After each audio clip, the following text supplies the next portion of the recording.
फागुन का महीना, रंगों की बहार, चली है पिचकारी, उड़ा है गुलाल, प्रेम के रंगों से रंग दो सबके गाल लाल। फागुन का महीना आनंद और उल्लास का महीना होता है। इस महीने में होली जैसा महापर्व मनाया जाता है और गर्मी का भी आगमन होता है। होली तो हम सब खेलते हैं, पर क्या आपको पता है कि इस त्योहार के पीछे की कहानी क्या है? चलिए आज हम आपको सुनाते हैं। होली की सबसे चर्चित कहानी हिरण्यकश्यप नाम के राजा से जुड़ी हुई है। पुरानी कथाओं में माना जाता है कि हिरण्यकश्यप एक असुर था और दैत्यों का राजा था।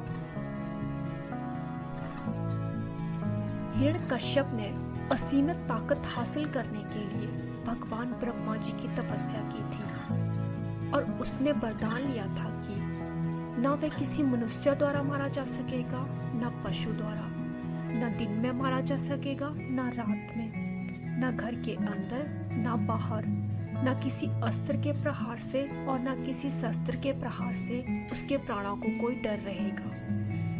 इस वरदान ने उसे अहंकारी बना दिया था और वह अपने को अमर समझने लगा। उसने राजा इंद्र का राज्य भी छीन लिया और सभी को प्रताड़ित करने लगा। वह चाहता था कि सब लोग उसे ही भगवान माने और उसकी पूजा करें। उसकी अपनी प्रजा तो शायद उसके डर से उसको भगवान मानती भी थी, पर उसका अपना बेटा प्रहलाद ही उसे भगवान नहीं मानता था। प्रहलाद भगवान विष्णु का भगत था और दिन रात उनकी भक्ति में लीन रहता था।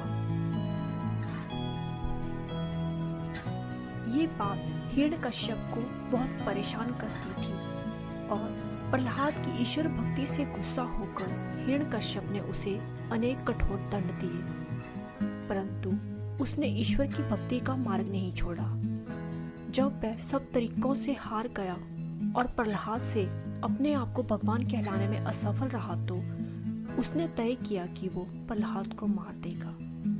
हिरण्यकश्यप की बहन थी होलिका और होलिका के पास एक शॉल थी और उसे वरदान प्राप्त था कि यदि वह शॉल ओढ़कर आग में बैठे तो वह आग से भस्म नहीं हो सकती। हिरण्यकश्यप ने आदेश दिया कि होलिका प्रहलाद को गोद में लेकर आग में बैठे। होलिका ने अपने भाई की बात मानी और वो प्रहलाद को लेकर आग में बैठ गई, लेकिन आग की लपटों से होलिका की शॉल उड़ गई और होलिका जल गई। पर प्रहलाद को कुछ नहीं हुआ क्योंकि वो पूरा समय भगवान विष्णु का जाप करता रहा।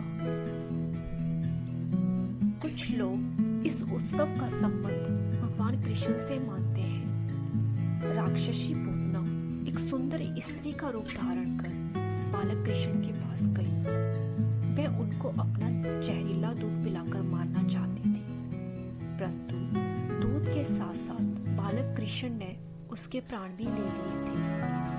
कहते हैं मृत्यु के पश्चात पूतना का शरीर लुप्त हो गया, इसलिए ग्वालों ने उसका पुतला बनाकर जला डाला। मथुरा तब से होली का प्रमुख केंद्र है। होली का त्योहार राधा और कृष्ण की पावन प्रेम कहानी से भी जुड़ा हुआ है। बसंत के सुंदर मौसम में एक दूसरे पर रंग डालना उनकी लीला का एक अंग माना जाता है। वृंदावन की होली राधा और कृष्ण के इसी रंग में डूबी हुई होती है। बंगाल में आज भी होली जलाते समय उसमें होलिका की मूर्ति बना के रखी जाती है।